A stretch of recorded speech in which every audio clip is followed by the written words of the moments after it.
शिरसाट साहेब यांच्या अध्यक्षतेखाली आज जिल्हाधिकारी बैठक झाली.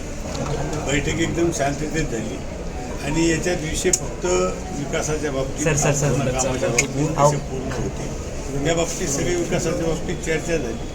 दुसरा विषय एक महत्त्वाचा आहे जे आपल्या मेंढीगिरी अहवाल आपल्या पाण्याचा हा विषय आपण मांडलेला आहे की जे आपलं 8% मला वाटतं 8% पाणी कपात समिती त्यांनी जी समितीनं पाणी कपात करावं हा जो समितीने निर्णय घेतलेला आहे याला आमचा विरोध आज आम्ही केलेला आहे आणि सगळे मिळून त्याला विरोध करणार आणि आपलं हक्काचं पाणी कसं आपल्याला मिळणार याच्यासाठी आम्ही काय करणार पण सरकार काय करणार म्हणजे कोर्टात जाऊन सगळं जे करता येईल ते करू. कारण आपल्याला आपल्या हक्काचं पाणी मिळालं पाहिजे.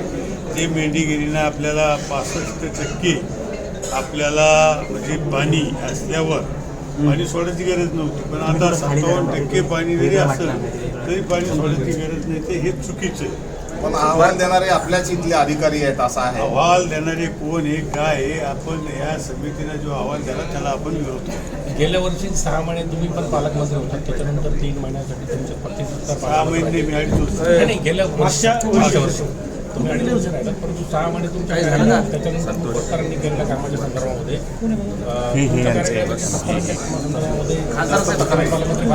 मला नाही सांगता येत आता.